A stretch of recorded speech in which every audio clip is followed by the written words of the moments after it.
ソメイヨシノが見頃を迎えました。今年はですね、桜が咲くのが早いですね。あったかいからかな、やっぱり。実際ね、すごいあったかいんですよ。電熱いるかないらないかなって迷ったんですけど、今日は着てきてないんですよ。ヒートテック着て、暴風インナー着て、今このジャケットなんですけど、暑い、すでに暑い。もうめちゃくちゃ汗かいてて、あれちょっとおかしいな、もう3月の今末頃ですね。末頃っていうか3月の末なんですが、今までのね、3月の末ってね、もうちょっとね、風が冷たかったはずなんですよ。で、桜の開花ももうちょっと遅かったので、春休みとは被らなかったんですよね。今年はですね、桜の開花が春休みと、今、はやぶさって言おうとしちゃったね、僕ね。はやぶさ休みになっちゃったね、これじゃね。桜の開花がですね、春休みと被ってしまいまして、ぼっちライダーにとってはですね、平日のね、ちょっとこう人が少ない時にね、緩やかに写真を撮ろうっていう思惑がですね、全部台無しになってしまいました。どこに行ってもお花見の人がいるわ。ということでね、ちょっと今からね、さっき撮ってきた桜の道を通りたいと思います。逆車線から行くんで、反対車線に桜が来ちゃうのかな。まあいいか。みんなね、やっぱりね、桜が咲くとね、めでたい気持ちになるんですかね。僕もまあめでたい気持ちになるんですよ。わ、綺麗だな、おおみたいな感じでね。桜が綺麗であったかくていい天気で、申し分ないではございますか。ちょっとね、桜を見ながら走りながらね、行こうと思うんでね、よろしくお願いしますね。今日はですね、桜の話とは別にどうでもよくてですね、見てわかる通りですね、私ですね、ヘルメットを新調しました。はい。ワンちゃんがいる、気をつけてね。はい、こんにちは。はい。見てお分かりの通り、私ですね、このヘルメットをね、新調しました。今回は X15 からまた X15 へと変えました。モデルが同じで、デザインだけ違うとかそういうの嫌いなんですよ。それでお金がもったいないからね、どうせだったらモデルが違うもの、もしくは違うヘルメットを買うのが、理想なんですけど、今回 X15 に限りましてはですね、X15 から X15 へと買い替えました。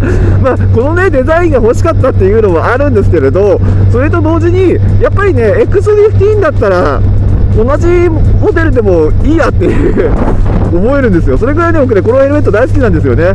今まで使ったヘルメットがですね、アライと HJC とルーロック、そして照英を使ってきました。僕が使ってきたヘルメットをね、それぞれね、レビューしていきたいと思います。要はね、X15 いいぞっていう話なんですよね。アライのヘルメットに関しましてですが、私一番最初に使ったのが、フルフェイスはね、アライが初めてなんですよ。これ譲り受けたものなので、写真はね、ちょっと曰く付きの写真しかないので、写真ぼちぼちなんですが、アライです。このアライのヘルメットですね、やっぱり僕使ってみた感想としては、アライはね、窮屈じゃないんですよ。ヘルメットの中結構広いですよね。X15 使った方分かると思うんですけど、ほっぺむぎゅーってなるんですよ、これ。むぎゅーって。アライのヘルメットはね、ほっぺむぎゅーってならないんですよね。中は結構広々とできていて、外のね、フォルムっていうんですか、シルエットっていうんですかね、それもね、やっぱり、照英に比べるとやっぱり小さいんですよ。小さいからね、写真映えもいいですよね。ただ僕はちょっとこのまん丸感あんまり好きじゃないなっていうヘルメットっていうと、アライと照英のね、2つのメーカーが日本のシェアを陣取ってるわけではございますが、この2つのヘルメットね、考え方がそもそも全く違う。今の車すごいですね。はい。ああいうのね、迷惑なんでやめましょうね。陣取ってるんですが、2つのメーカーそれぞれもそもそもの考え方が違いまして、はい。アライはですね、事故が起きた時に事故をかわす作りになってるんですよ。衝撃をかわす作り。それでまん丸なんですよね。衝撃に耐える力を持っていると。逆に照英はですね、事故を吸収するんですよ。事故の衝撃を吸収するような仕組みになっている。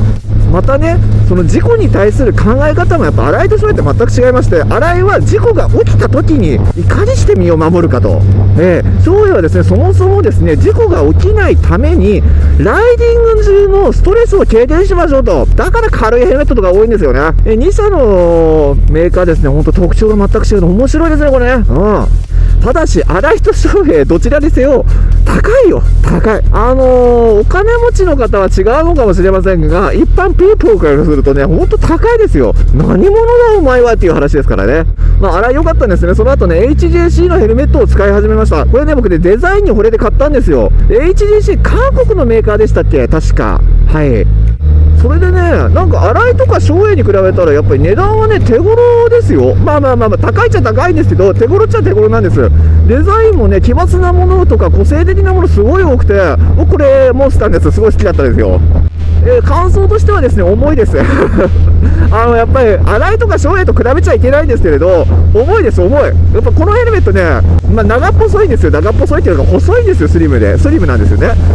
まあ、スリムな感じが好きな人はいいと思うんですけど、やっぱりスリムなヘルメットってね、痛い。ほっぺが無牛っていう問題じゃなくてね、耳の骨あたりがね、すごい痛くなってくるんですよ、長時間かぶってると。ね、ただデザインはとてもよく、この値段で、このデザインでとなると、ちょっとクオリティ落とされてるかなと思うんですけれど、外のね、カラーリングっていうんですか、デザインですね、簡単に剥がれないように、まあ、すごいコーティングされてるんですよ。ピカピカ具合がいつまでも続くヘルメットです。ただね、ちょっと落下とか消費費弱いですね。で、その次に使ったのがですね、ここからちょっと僕、もう絶対におすすめしないんですけど、ルーロックというヘルメットを使ったんですよ。これね、ちょっと僕やっぱり奇抜なデザインとかね、派手なものが好きで、ルーロックのデザインすごいかっこいいなと思って買ってみたんですよ。で、これ公式サイトでも結構割引されてるんですよ。安いんですよね。安い理由って使えばわかるんですけれど、値引きされてこの値段だけど、本来この値段よりもっと安いよねって、値引きされた値段よりもっと安いものだよね、これというぐらいクオリティが低いんですよ。まずですね、デザインに関してですね、奇抜なデザインは、他にはないデザインありますよね。これね、すぐ剥がれますよ。衝撃に弱いどころじゃない、もうなんかね、ちょっと小石が当たったらペロって剥がれちゃうから。削れる。ほんとね、チャッチ。デザインだけなら私も中のヘルメット自体安全性を疑います。一応規格は通ってるみたいなんですが、これ本当に通ってるのかな、本当に大丈夫なのかって疑いますよ。なんかすっかすかれるから。こんなの本当にヘルメットとして許されるのって思うぐらいひどいです。桜終わっちゃいました。ごめんなさい。これからルーロックのヘルメット買おうかなと思ってる方、ルーロックのヘルメットいいなと思ってる方、私の個人的な意見ではございますが、絶対に買ってはいけません、これは。これ本当にね、買っちゃいけない。でね、サイズもね、大きいんですよ。なんかもうなんか、でかすぎないみたいな感じのでかさなんですよ。風切りをうんぬんとかね、もう軽さうんぬんとか、もうそういう問題じゃない、もうレベルが違う。ヘルメットとして成立してないです、これ。絶対に買わないでください、本当に。はい、そこからですね、私はですね、照英の GT Air 2を使っていました。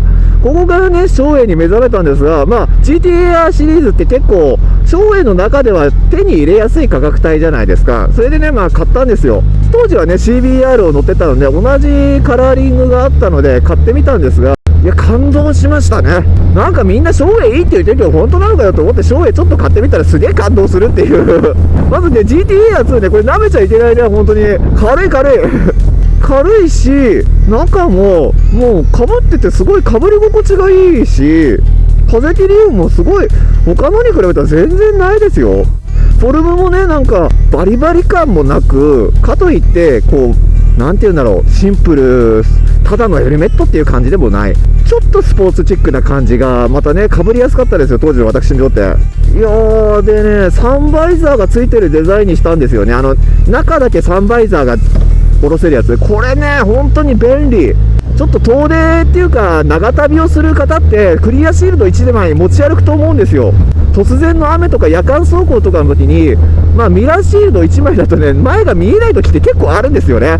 これね、クリアシールドだけで、もう昼間はちょっともう、目隠し後みたいな感じ、モザイクかけちゃうよ、私みたいな感じで走りながら、夜になったらね、もう目キラリとしちゃうかなって出せるからね。これ本当に便利なんですよね。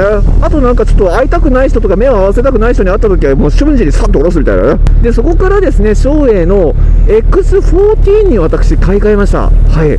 これですね、はやぶさに乗ってね、せっかくはやぶさに乗ってんだからもっとバリバリなのが欲しいと。14の段階でもうすでに、すごい、多分ね、今まで被ってきた、それまでに被ってきたヘルメットの中で一番軽いと思いました。軽いし、風よけいいし、デザインかっこいいし、横から見た時のこの角。すごいね、この角が好きなんですよ、僕。洗いとかもね、このスポイラーをつければね、角ができるんですけども、そういうのじゃないんですよ。なんかもうちょっとね、こう、鋭利な感じのなんか、バリバリ行くぜみたいな感じが欲しいんだよね、私もね。で、X14 もね、全然良かったんですよ。ただ、15が出るぞという話が出て、私は X15 を購入しました。私が買ったわけじゃないです。これ誕生日でもらいましたね。わかります？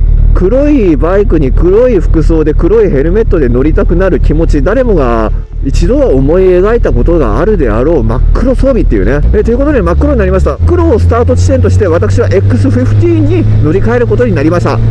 これがね、XFT がだからね、本当にいいんですよ。いや、まあ、賛否両論あるでしょうけど、僕はすごい好きです。まずね、一番違いが分かるのはね、高速道路走った時だと思う。これでね、高速道路走るとね、本当に快適だから、風切り音がまずね、一般道と走ってる時と同じくらいの風切り音なんですよ。視界の広さね、前傾を取るバイクとかだと、まあ、ある程度もう前かがみになるわけじゃないですか。顔を上げて走ってるとやっぱ首が痛くなりますよね。そうじゃないですよ。XFT でね、この視界のね、ここがすごい広いから、顔を下げたままでもね、上目遣いで周り見えるんですよ、しっかり。この作りがね、すごい快適で、他のヘルメット使った時にこんなに視界狭いのって思います。それだけじゃないんですよ。風を受ける、風を逃す力が本当にすごい、よくぞここまで作るなみたいな感じ。本当に頭の上から風がね、ぬるりとすり抜けていくのを感じるんですよ。あれ、風当たんねえなみたいな感じ。これね、一般走行でもまあそれなりに感じることはできるんですよ。まあ、高速道路走った時はもろに感じますね。本当にね、風に顔がぶれないね。で、普通に走ってる時でもやっぱりこの軽さってね、正義だなと思います。このさすが照英っていう感じで、一般走行時ももちろんね、風切り音全然しないんですよ。このね、ただ勘違いしないでほしいのが、風切り音全然しないですよって全くしないわけじゃないですからね。XFT 買った方のレビューを見てると、風切り音がするんだけどみたいな一言がねあったりするんですけれど、当たり前でしょ。バイクで外走ってんだから、それなりの風切り音とか、自分のマフラーの音うるさいね、はやぶさはね、自分のマフラーの音とかはしますよ、もちろん。ただ煩わしいと感じる騒音レベルの風切り音ではないですね。で、もっと高いのを払って、高いお金払ってさ、カーボンのヘルメットとかも買えばいいだけの話なんですよ。軽さを求めるんだったらね。安全性を求めるんだったら僕は荒井か照英かなと思います。で、日本人の顔にやっぱりぴったりフィットするのって日本メーカーなんですよ。で、こんな風にね、お前今まで真っ黒だったのに今真っ白の白基調のヘルメットかっていうね、デザインっていうか、イメージカラー変更ですか問題ね、あるんですよ、僕の中でね。